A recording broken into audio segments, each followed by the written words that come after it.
of Representatives. It was introduced on May the 1st via Mr. Carvajal. It's called the Corporate Political Disclosure Act of 2018. The Corporate Political Disclosure Act basically requires that corporations reveal their campaign or their political spending, specifically, in annual shareholder reports and on a website. And the reason that's important is that if all of you or any of you have any stock in a company, that company can use its general treasury funds, thanks to the Citizens United decision, for electionary communications and for political spending, right?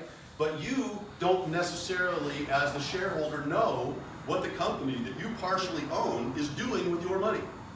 So let's say my friend Jerry here has vast amounts of money in Acme Tool Company, and Acme Tool Company has an anti-puppy bias.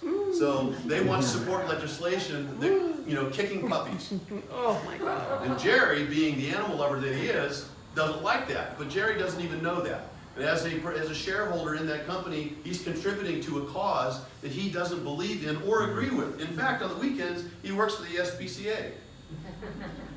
But we don't know that today. And why that's so ludicrous is because in money and politics, just so that you understand, we have these strict rules on candidates for very small amounts of money, right?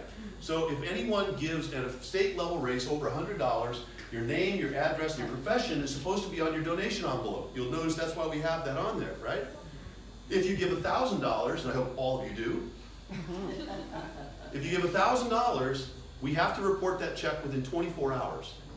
We have to do that, right? Now, if going back to Jerry and the Acme, tool company, if they want to give $10 million to a political spending, to spend on a political ad or something, they do that through a 501c4 social welfare organization, and they don't even need to report it. We don't know who it is that actually put up that $10 million. So this really stringent ethical concern that we had, that you or you or you give me $1,000 and I've got to report that because that may taint the election somehow, is absurd, put in light that you could take a corporate pocketbook and write as much as they want. And just to put that into perspective, in 2016, the entire country, collectively, on all races, spent somewhere around $10 billion. A lot of money, right? How much money does Apple Computer have offshore, Jerry? Jerry, any idea? Something like over $200 billion. So it's actually affordable for a company to invest in political spending. And when they do invest in political spending, they don't do it based on, he's a nice guy, I don't like her, he's good, yeah, let's do that. No, what they do, sensibly, like you do, is choose a candidate who aligns with your political or your economic philosophy. In corporations, because they are without the ability to vote and have no morality, as Justice Stevens said here so brilliantly in his opposition to the Citizens United decision, these legal entities, corporations, have perpetual life, the ability to amass large sums of money, limited liability, no ability to vote, no morality, and no purpose outside of profit making, and no loyalty. Right? Now, when we have somebody that wants to sponsor a candidate, it's because, not because they're going to vote, it's because they want that candidate to vote along the lines of their economic models. Make sense? So in my particular case, I refuse to take money from the NRA, not that they've offered it, and the fossil fuel companies.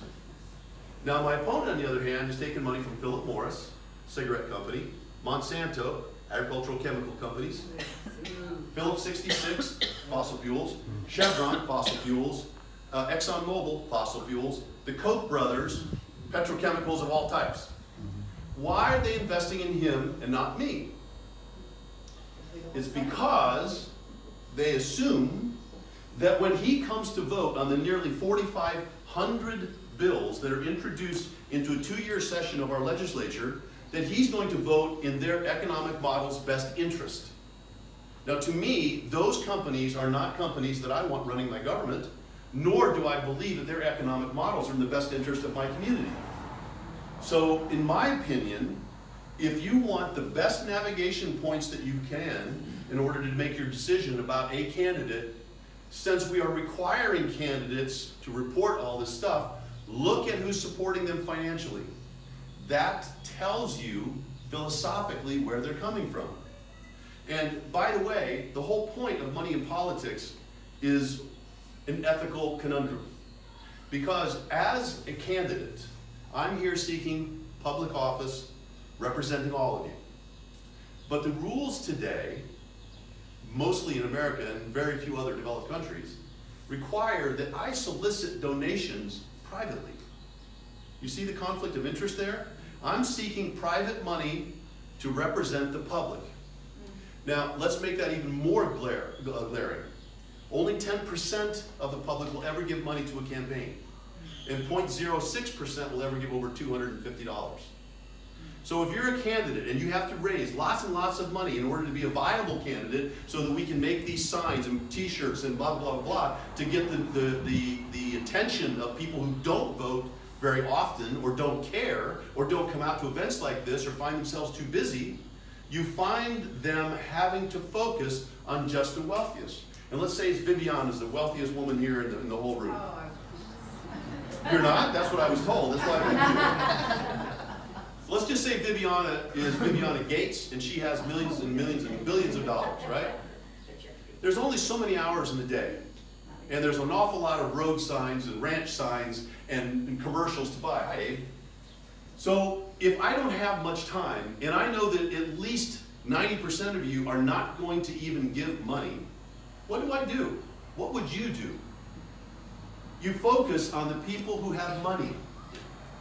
That disrupts and perverts the discourse of what's good for the community. Because what's good for Viviana, wealthy woman that she is, may not be so important for the rest of us. That's why in studies that have been done by Gillens and Page over 20 years of legislative outcomes, that the single biggest determinant of those legislative outcomes is not majoritarian democracy. In other words, the 51% who think this should happen. The single biggest determinant of legislative outcomes is money, whether it comes from corporations, billionaires, special interests, unions, or just private wealthy individuals. Moreover, it's so pernicious that most people don't even realize that you guys coming up here, we got the primary coming up, which should authentically be the first election of this election season, right? But it's not. What's the first election of the election season? It's the vetting of candidates who the wealthiest people want to spend money on. So when you think about 2015, there were 16, 17 presidential contenders on the Republican side. 6 of them went to Las Vegas. Why? They went there because Sheldon Adelson said, I'm going to put $100 million into this election. And they went to audition for Sheldon Adelson. And if you remember, that's where Chris Christie made a mistake, and his campaign started going downhill right then. So the first election was to figure out who the funders would support. And you, in your election, your choice is to decide which one of those people that the funders decided you should vote for will you decide to vote for. Now, the other thing that's wrong about it is it tends to exclude minorities and women from running for office. Because raising money sucks. And most of the money, if we were to be really sexist about it, is in the hands of white men. Yeah, we know that. Not Right? here. Not here? So it's you, David. That would be a myth. Yeah. Yes. So what we tend to find is that like helps like. Like helps like. And that tends to discourage it. The other problem with it is that it's so demanding to go out there and raise money that I can't work right now. I can't work for pay, right? All of the work that I'm doing is campaigning all the time. Now, I can't truly afford that. Jerry can attest to that. But we have to do it that way. So is there any wonder why over 51% of people in Congress are millionaires? Okay. They want to keep it that way. Let alone the salary. And they do want to keep it that way. 25 years. So what we have in money in politics is not only skewed legislative outcomes, that we don't have a true democracy, that we are actually preventing dialogue from happening would benefit the entire communities because we're not even bringing those actors into the discussion, and that we're getting people who can afford to run, who have different interests than the community at large. And then we have corporate models that tend to choose which legislation they want to have passed. So it gets depressing. And it then creates apathy, so less people feel like they want to vote. Is it any wonder that we've gotten to this place where we have Trump in office right now, and that we're not able to pass simple gun legislation as a public health issue? Or that we still have such a hard time funding education, even though we know that the return on investment is enormous? Is it any wonder when you have people that continue to protect their financial interests? Is it any wonder that we have a money bail issue when the insurance companies are taking $2 billion in profits off of that? So we actually have to reclaim this, and we must do this, and I try to do it by running a campaign with those basic concepts. Now, I still need to raise money because, unfortunately, we don't have public funding of elections, which I believe we should have. So I still need to have money to create those signs out there, but I don't take money from economic interests whose philosophies I do not subscribe to, that I do think that are punishing to the community as a whole. So about the public financing, I will say that the value of public financing is this. Going back to Viviana as being the wealthiest person in the room, and Viviana gives me money. Most people talk about candidates and politicians that they're all corrupt. That's not true. Most maybe, no, but I'm kidding. But the problem is that we are all imbued with a thing called gratitude. It's a natural, instinctive feeling when somebody assists you. And biology works that way, right? Organisms that cooperate tend to do better in life. So it's a functional value to us to have this instinctive gratitude. So if Viviana gives me that $4,400, which is the most that somebody can give me directly in a campaign, I'm all about Viviana, or any candidate is about that, and it creates gratitude. When a corporation tends to help you, the reason they invest in a candidate is because they now know that there's a gratitude there that will avail that candidate to either getting their ear or perhaps to influence them in the voting process. It doesn't make them corrupt per se, but it is a corrupting process. So to get rid of the corrupting process, you have to dilute the influence of the money. You can't do away with the money. We still need to have yard signs. We still need to have commercials. We still need to hire campaign managers and treasurers. I'm supposed to be raising $2,000 a day, by the way. Right? Seriously, that's what I'm supposed to be raising. But what it does, when you dilute the source of it, so that the public gives the money as opposed to single individuals, now I'm not as concerned about Viviana alone. I'm now concerned about David and Steve and, well, not so much Hilda, but Told you. yeah. But the rest of you, now I'm elected and our ideas prosper only if they agree with all of you, or as 51% of you, not simply Viviana. That's the value of public financing. And I've written a bill for public financing in the city of San Luis Obispo. It's called Integrity in Our Elections. And basically what it does is it uses a democracy voucher system. A democracy voucher system is, I give you a debit card kind of like device in the mail, all registered voters get it, and it's valued at $20. Now there are going to be 2 candidates in one mayor race that come up every 2 years. And the candidates in San Luis Obispo today have an average of 53 contributions to give them the $15,000 they need to run for office on average. Okay, that's what it is. It's the city's voting population is about 29,000, but they only need 53 people, and they're there. And that's the average. Those are statistical averages.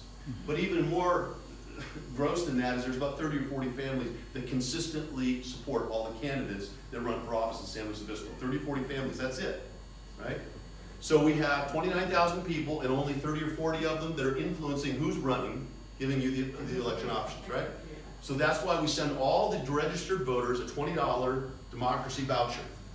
Now what's happened is instead of me getting my Rolodex because I'm an attorney or I'm a stockbroker or something, and I have wealthy friends and calling up 52 or 53 others and getting them to say, here's your money, and you go out and you campaign. Now I have to go out and campaign in the population. And since your democracy voucher is only worth $20, if you want to give me the whole amount, I need now to convince 750 of you to support my campaign, not just 53.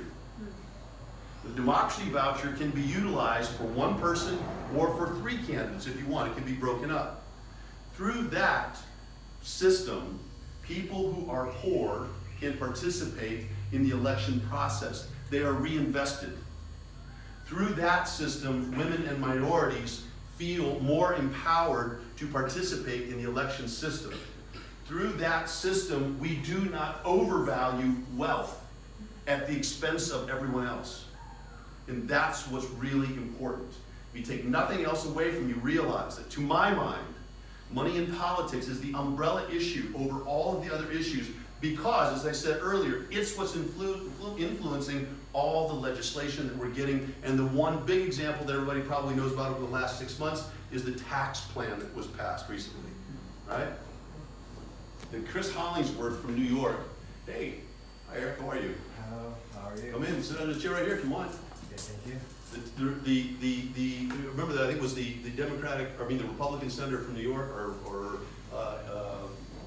politician where Chris Hollingsworth said, my donors told me, get this passed or don't call me again, right? How many of you saw that? That's why this part is so important. And the challenge that I have as a candidate and as somebody who's been working on this issue, I've taught our congressional leaders about this issue. I've gone to Washington, D.C. and given a congressional briefing to our legislators on money in politics, right? And it's so difficult to get people to care about this because they don't understand all the rules and the laws and the blah, blah, blah, and how it's personal. Because we tend to vote on what we've experienced.